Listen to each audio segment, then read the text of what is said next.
sahabat sehat Pantirape dimanapun Anda berada. Semoga kali ini dalam kondisi sehat dan semoga terberkati oleh Tuhan kita semua. Halo, jumpa lagi dengan saya Dr. Ratna, spesialis anak Rumah Sakit Pantirape, yang kali ini akan memberikan tip atau meningkatkan pengetahuan tentang pantauan kecukupan ASI pada bayi. Oke? Nah, banyak sekali para ibu menyusui yang datang pada saya dengan keluhan, "Dokter, apakah ASI saya itu cukup untuk bayi saya?" Kemudian simbahnya datang, "Ini bagaimana ini ASI-nya tidak keluar? Apa cukup untuk bayinya, untuk cucu saya?" Nah, seperti itu. Nah, pastilah ibu-ibu yang habis melahirkan kemudian mendapatkan pertanyaan dalam pikirannya seperti itu, pastilah mereka akan menjadi kecemasan atau menjadi ketakutan, jangan-jangan bayi saya nggak cukup. Wah, ini bagaimana ini? Nah, seperti itu bisa menjadikan faktor penghambat untuk memberikan ASI eksklusif yang diharapkan oleh kesehatan si bayi supaya mendapatkan ASI eksklusif. Nah, seperti itu. Maka kali ini saya akan membagikan apa sih yang harus dilihat tentang kecukupan ASI tersebut. Yuk, bayi setelah lahir di dunia ini, biasanya ibu-ibu itu ASI-nya cukup untuk satu bayi, bahkan untuk 2 bayi mungkin. Jadi biasanya cukup untuk bayi-bayi tersebut tanpa diragukan. Nah, masa bener sih, masa cukup sih? Nah, ini apa sih buktinya? Nah, seperti itu. Banyak sekali pertanyaan yang seperti itu. Satu, buktinya adalah berat badan. Jadi berat badan pada awal-awal kehidupan itu memang turun, tetapi turunnya tidak boleh lebih dari 10%, ya. Kemudian berat badan itu akan kembali ke berat lahir di usia 14 hari. Nah, seperti itu. Yang kedua adalah kencing, ya kan? Kencing tidak boleh kurang dari 6 jam, lebih dari 6 jam, lebih dari 6 jam. Kalau lebih dari 6 jam dia tidak kencing, berarti anak ini kurang cairan, gitu. Notabene dia kurang ASI. Nah, di samping itu kencingnya itu pekat, warnanya lebih pekat, jadi lebih kuning oranye, kuning pekat begitu. Dan baunya lebih tajam, mungkin lebih baunya lebih menyengat gitu ya. Ini para ibu pastilah tahu. Jadi ada 2 yang mesti dipantau untuk bayi-bayi yang belum ada usia 28 hari, ya. Itu adalah berat badan. Dia pada awal-awal kehidupan dia akan turun, kemudian dia harus naik maksimum atau paling lambat 14 hari setelah lahir. Dia harus kembali ke berat lahir. Kemudian di samping itu dia juga harus kencing. Berapa kali toh kencingnya? Nah, minimal 6 kali, dan kencingnya itu haruslah jernih. Tuh. Nah, kalau kencingnya ini kok kuning pekat, ini 6 jam lebih belum kencing, nah itu berarti ada tanda-tanda ketidakcukupan ASI. Nah, itu untuk bayi-bayi yang kurang dari 28 hari. Nah, setelah dia mendapat ASI, kemudian dia sudah berusia 1 bulan atau lebih, maka pantauannya apa? Pantauannya sama, tetap berat badan. Berat badan itu harus naik setiap bulannya, naik 500 gram ya. Dari 4 minggu itu naiknya 500 gram, berarti 1 minggu naik 125 gram. Nah itu, dan kita harus melihatnya dengan KMS. KMS tahu ibu-ibu? Ya, jangan lupa selalu melihat KMS dan selalu setelah ditimbang, diukur panjangnya, nah itu harus dimasukkan di dalam KMS tersebut sehingga kita bisa mengetahui peningkatan berat badannya atau penurunan berat badannya, atau tidak naik, tidak turun, flat. Nah, flat growth berarti ini anak saya. Jadi di situ akan terlihat. Jadi kalau naik berarti ada penambahan berat badan, berarti ada cukup ASI-nya ya. Kalau naik tetapi tidak sesuai kurva, atau naik tetapi kok kurang dari 500 gram, berarti dia juga kurang asupan ASI-nya, sehingga dia tidak mengikuti kurva pertumbuhannya. Nah seperti itu. Tambahkan, timbang berat badan, lihat kencingnya, cium kencingnya, kan anaknya, bayinya, jadi kan bisa dicium kencingnya, nggak apa-apa. Oh baunya kayak gini ya, ih baunya kok nggak enak ya, baunya nggak seperti biasa nih. Ya bisa juga dia kekurangan ASI. Karena apa? Karena di dalam ASI itu ada cairan yang diperlukan oleh tubuh kita.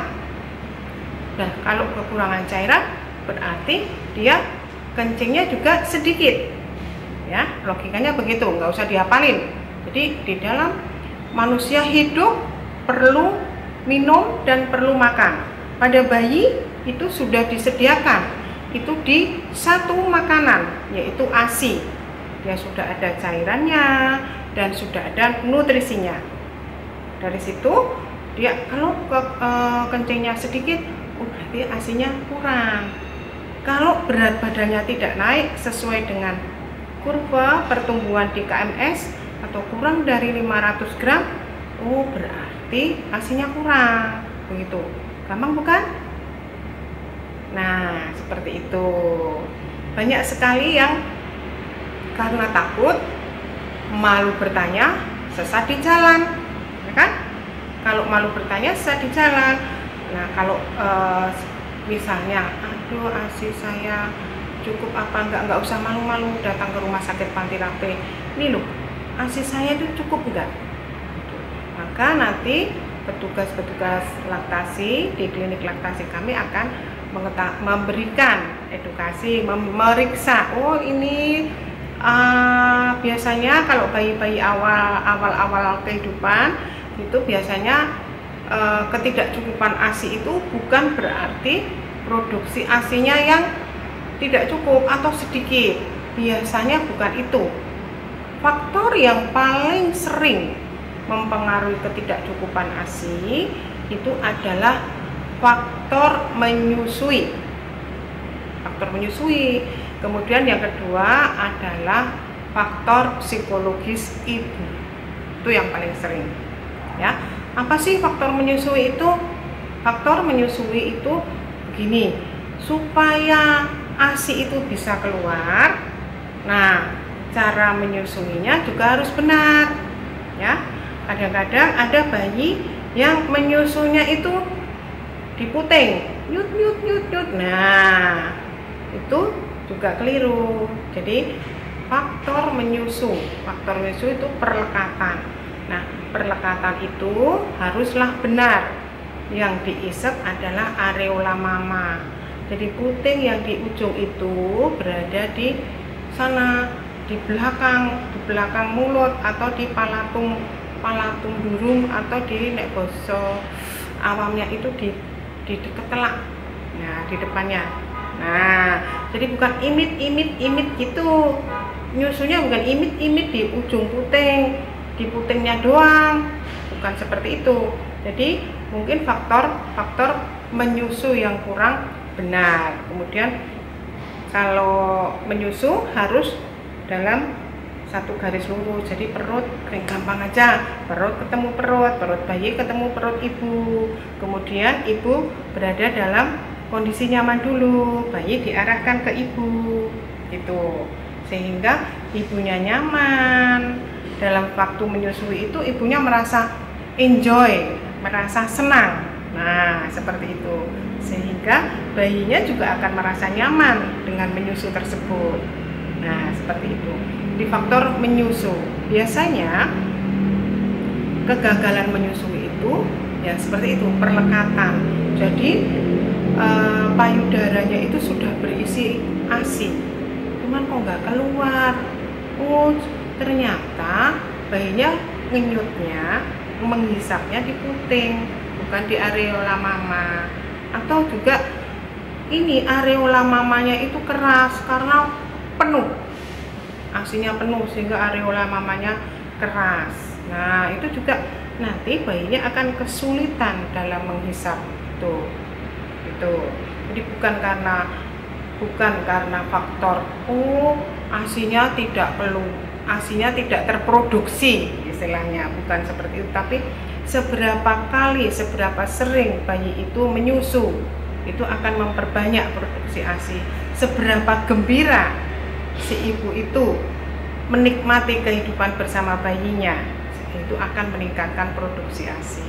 Kemudian kalau ini kok belum sudah penuh tapi kok belum nyemprot, mungkin karena pendekatan tersebut dan mungkin karena oksitosinnya belum banyak. Nah, supaya dia oksitosinnya banyak, itu ada pijat oksitosin yang biasanya kalau di rawat inap akan diajarkan oleh bidan-bidan kami untuk yang mijeti bapaknya, ya. Jadi bapaknya juga punya andil dalam kesuksesan pemberian ASI, dan ibunya akan bergembira karena ya, wah, suaminya perhatian, dipijitin suaminya, sehingga oksitosinnya akan banyak, sehingga ASINya bisa memancar, sehingga bayinya akan banyak mendapatkan ASI.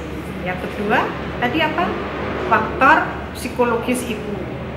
Nah, faktor psikologis ibu ini yang paling sering adalah ketakutan, ya. Takut bayiku ini cukup apa enggak, ASIku ini banyak apa sedikit, padahal ASI banyak apa sedikit, payudaraku tuh cuma kecil, nanti cukup enggak. Nah, seperti itu. Atau ketidakpercayaan diri dari ibu. Jadi saya memberikan tips bahwa ibu-ibu itu kan sudah melewati waktu yang panjang sampai mendapatkan memperoleh bayi, sehingga pede aja lagi, karena kepercayaan diri itu akan memperlancar segala tugas ibu. Pede aja ya, pede aja lagi ya. Nah, seperti itu. Gampang kan? Ada lagi faktor yang tapi ini tidak umum, sangat-sangat jarang, yaitu adalah faktor ibu. Misalnya ibu punya penyakit tertentu, nah itu kan jarang. Itu ibunya peminum atau pengguna obat-obatan psikotropika, nah itu kan jarang, dan itu nggak usah dibahas, ya. Kemudian atau faktor bayinya, ya memang bayinya ada sakit tertentu, sakit berat atau kelainan kongenital. Nah, itu nggak usah, memang bayinya sulit menyusu. Sehingga ini adalah sedikit yang faktor ini tadi, faktor fisik dari ibu atau dan fisik dari bayi ini adalah sedikit, sehingga ini tidak banyak. Yang paling umum aja yang kita bicarakan, yaitu yang paling umum adalah faktor menyusu sama faktor psikologis ibu. Jadi kesimpulannya bagaimana ibu-ibu? Jadi untuk memantau kecukupan ASI kita hanya ada dua, yaitu berat badan dan kencing. Kencingnya minimal tidak boleh kurang dari 6 kali dalam 24 jam. kemudian warna kencing, kemudian baunya kencing. Nah, seperti itu. Baiklah kalau begitu, sahabat sehat Rumah Sakit Pantirape, semoga tips atau informasi yang saya berikan ini memberikan peningkatan pengetahuan bagi para sahabat sehat Rumah Sakit Pantirape. Sampai jumpa pada edukasi-edukasi berikutnya. Mari kita dukung pemberian ASI untuk masa depan buah hati kita yang cerdas, yang berguna bagi sesama dan berguna bagi bangsa, negara, dan dunia. Oke? Ya. Jangan lupa tetap sehat, jaga jarak, dan selalu menggunakan masker. Ya. Rumah Sakit Pantirape, sahabat untuk hidup sehat.